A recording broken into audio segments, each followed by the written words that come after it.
On observe ces dernières années une augmentation du nombre de vagues de froid dans l'hémisphère nord, avec notamment les États-Unis qui sont particulièrement touchés par ce phénomène, et ça on a pu le voir au travers de nombreuses images et vidéos qui ont circulé en montrant les énormes chutes de neige et le froid intense qui a frappé le pays. À savoir que l'Europe et l'Asie sont également des zones qui sont touchées par ce phénomène. Alors, ça peut paraître paradoxal de constater des épisodes de froid très rudes dans un monde qui, globalement, est en train de se réchauffer. Ça tombe pas sous le sens au premier abord. You are fake news. Des études scientifiques tout à fait sérieuses tentent de lier le changement climatique avec, justement, l'augmentation de ce type de phénomène. Et avant d'aborder un peu plus dans le détail les travaux publiés par ces chercheurs, je vais vous présenter dans les très grandes lignes les mécanismes mis en jeu dans cette histoire. Je vais essayer d'être le plus compréhensible possible et je vais négliger beaucoup d'aspects du fonctionnement climatique parce que c'est un véritable bordel. Je suis vraiment hilarant.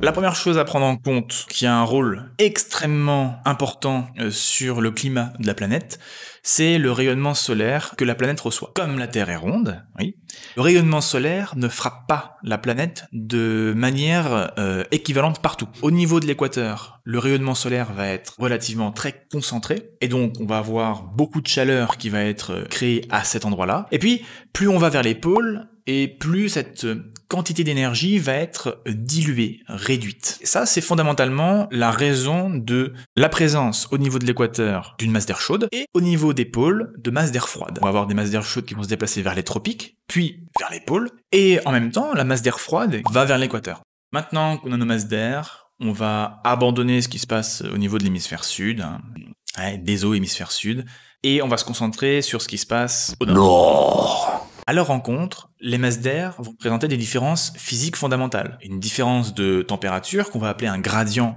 de température, et une différence de pression. Ça va induire la création d'un courant aérien. Et plus la différence de pression et de température est importante, plus ce courant aérien va être puissant. Ça nous amène à la formation du jet stream, un courant de jet, donc un courant aérien avec des vents très rapide, avec une moyenne de plusieurs centaines de kilomètres par heure, donc ça souffle bien vénère. Alors, à savoir juste comme ça qu'il y en a plusieurs sur la Terre, celui dont on parle là, c'est le jet stream polaire, qui est un des plus puissants sur la planète, et c'est celui qui nous intéresse tout particulièrement parce que, justement, il est formé à la limite entre masse d'air froide et masse d'air chaude, mais il y en a d'autres.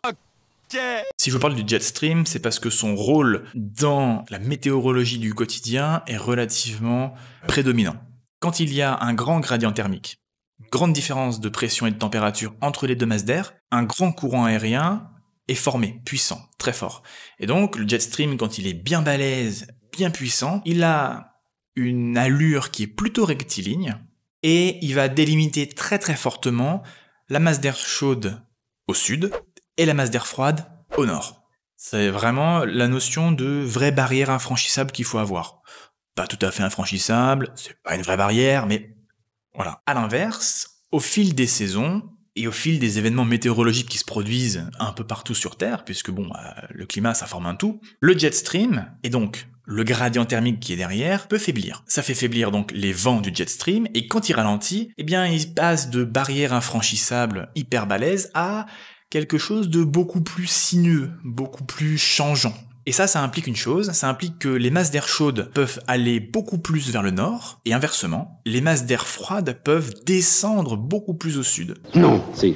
Oh! Revenons sur nos chercheurs qui sont en train d'essayer d'établir un lien entre changement climatique et augmentation des vagues de froid. Leur suspect principal dans cette histoire, pour eux, c'est le réchauffement de l'Arctique. Et la donnée qui les interpelle tout particulièrement, c'est le fait que l'Arctique se réchauffe 2 fois plus vite que le reste de la planète. Donc là, ils sont en train de se dire c'est bizarre quand même, non? Le fait que ça se réchauffe 2 fois plus vite, c'est pas du tout bizarre, hein. Ça c'est très bien connu, c'est très bien décrit. C'est notamment le fait que l'Arctique amplifie son propre réchauffement. Un des exemples que vous connaissez très certainement, c'est le fait que, avec l'augmentation des gaz à effet de serre dans l'atmosphère, la concentration en gaz à effet de serre dans l'atmosphère, vous avez donc la température globale au niveau de l'Arctique qui augmente. Ça crée la fonte de la glace, plus vite qu'elle est capable de se régénérer. Et ça c'est important, pourquoi? Parce que la glace, elle a un pouvoir réflecteur très puissant, un albédo très fort. C'est-à-dire que l'énergie solaire qui tape sur de la glace est, dans la très grande majorité, renvoyé vers l'espace et ça ne chauffe pas la région. Quand on enlève de la glace, on libère à la place des éléments qui, eux, vont absorber l'énergie solaire et vont émettre de la chaleur. Cette chaleur va faire fondre plus de glace, qui va libérer plus d'eau, plus de terre. C'est ce que l'on appelle une boucle de rétroaction positive.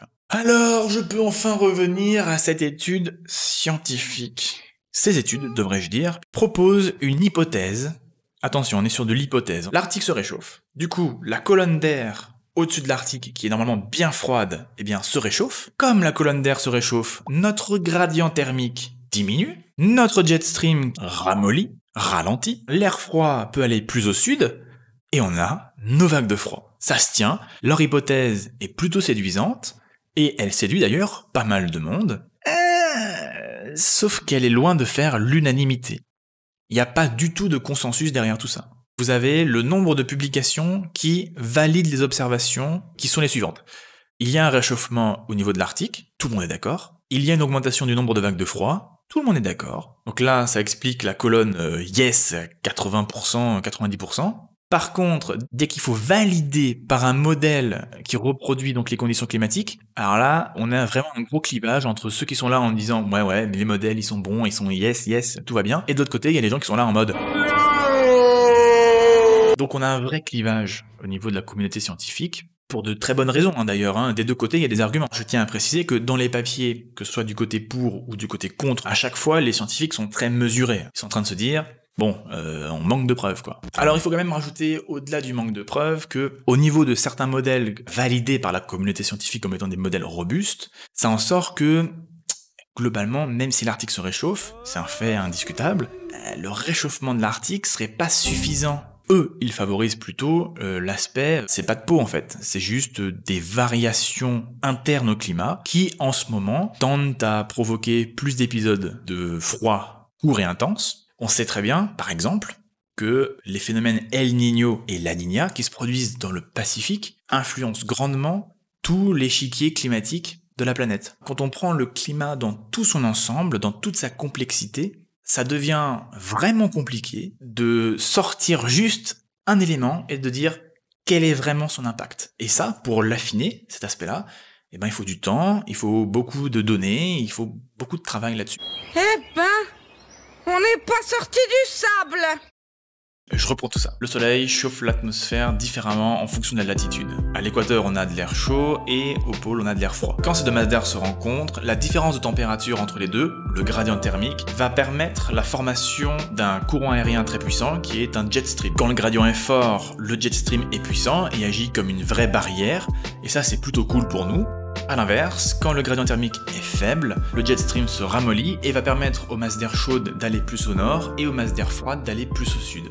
Et ça, c'est pas cool. L'hypothèse de certains scientifiques est la suivante. Même si globalement les hivers vont se radoucir au fil du temps, eh bien l'idée c'est que la fonte de l'Arctique va causer plus de phénomènes de vagues de froid. Malgré le fait que les observations aillent dans le sens de cette hypothèse, en confirmant la hausse des températures au niveau de l'Arctique et la hausse des nombres de vagues de froid, dès lors qu'il est question de modéliser ce phénomène, la communauté scientifique est véritablement divisée. Notamment par le fait que certains phénomènes internes au climat peuvent jouer un rôle dans la formation de ces vagues de froid. Merci à tous ceux qui sont arrivés jusqu'ici. Si vous avez aimé, lâchez un like, lâchez un commentaire, partagez, c'est le plus important. Abonnez-vous, prenez soin de vous, des bisous, au revoir. Ladies and gentlemen.